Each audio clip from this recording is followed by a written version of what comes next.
Salam keluarga damai yang terkasih.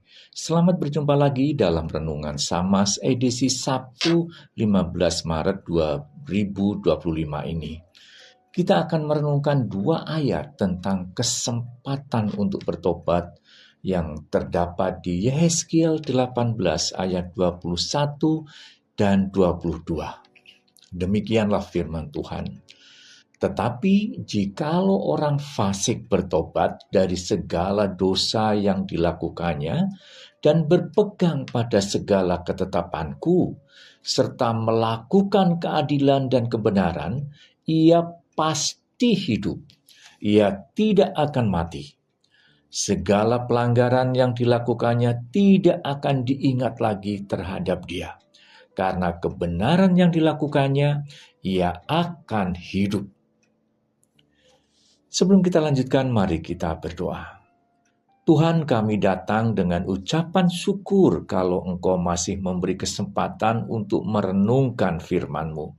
Biarlah Roh-Mu yang kudus menyertai hati dan pikiran kami, sehingga kami dapat merasakan kehadiran-Mu melalui ayat yang kami renungkan. Dalam nama Tuhan Yesus kami merenungkan firman-Mu. Amin.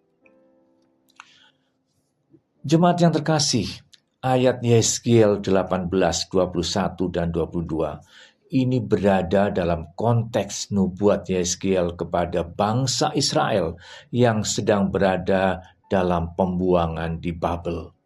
Pada saat itu banyak orang Israel percaya bahwa mereka dihukum bukan karena dosa mereka sendiri, tetapi karena dosa nenek moyang mereka. Allah melalui Yehezkiel ingin meluruskan pemahaman ini. Ia menegaskan bahwa setiap individu bertanggung jawab atas perbuatannya sendiri. Jika seorang bertobat, ia akan hidup.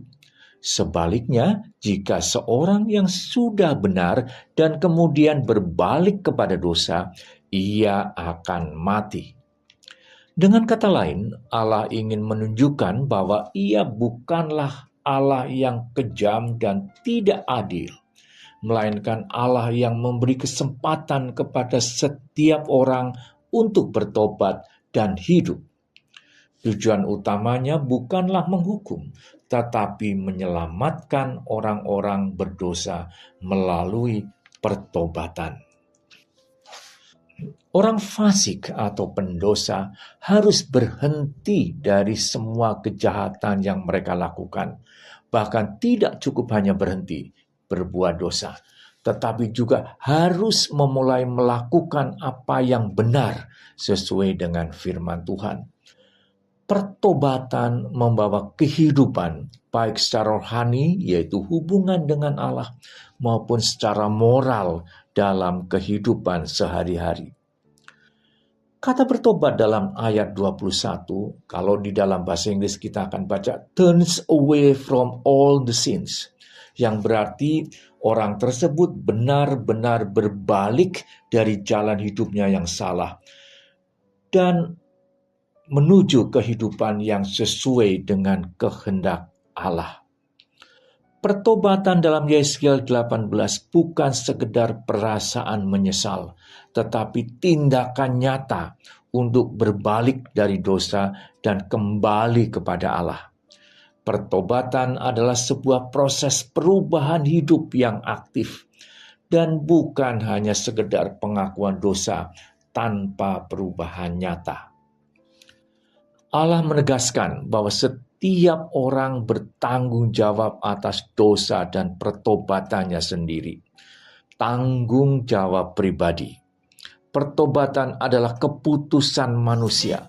Allah tidak akan memaksa seseorang untuk berubah dan bertobat, tetapi Ia memberi kesempatan dan peringatan. Peran Allah dalam pertobatan adalah memberi kesempatan, peringatan, dan kekuatan bagi manusia untuk berubah. Pertobatan sejati melibatkan kerjasama antara manusia dan Allah. Manusia memilih untuk kembali dan Allah memberikan anugerah untuk hidup dalam kebenaran. John Newton, pencipta lagu Amazing Grace, lagu ini sering kita nyanyikan. Dia menyadari bahwa dirinya adalah sebuah yang wretch atau seseorang yang buruk dan jahat. Ia merasa tersesat dan buta di usia mudanya. Ia bekerja sebagai pelaut yang terlibat dalam perdagangan budak Atlantik. Bahkan menjadi kapten kapal yang mengangkut budak dari Afrika ke Amerika. Kisah Amazing Grace berawal dari pengalaman John Newton saat hampir mati di salah satu kapal budaknya. Ketika kapalnya dihantam badai dahsyat di lepas pantai Irlandia, dia mencoba dan berdoa dengan putus asa kepada Tuhan agar Tuhan menyelamatkan dirinya dan kapalnya dari tenggelam. Kapal terombang-ambing dan awak kapal tersapu ke laut. Bersyukur John Newton selamat dan kapalnya berhasil mencapai daratan dengan selamat.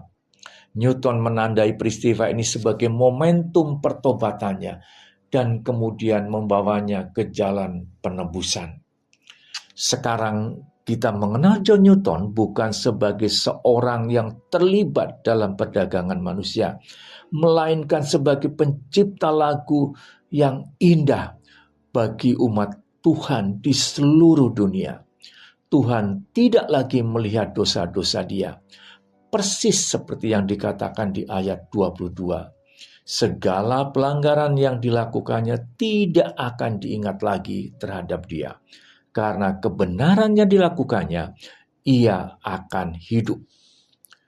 John Newton tetap hidup melalui lagu indahnya. Keindahan yang dihasilkan dari sebuah pertobatan. Amazing Grace, anugerah yang luar biasa.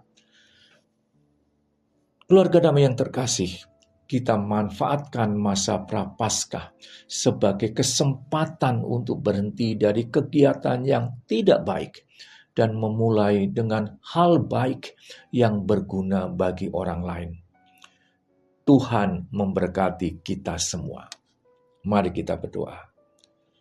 Tuhan yang makasih, kami mengucapkan syukur atas kesempatan yang Engkau berikan agar kami dapat mengevaluasi kembali tentang perilaku hidup kami.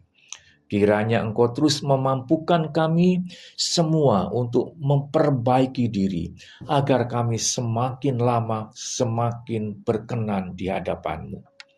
Dalam nama Tuhan Yesus, kami berdoa. Amin.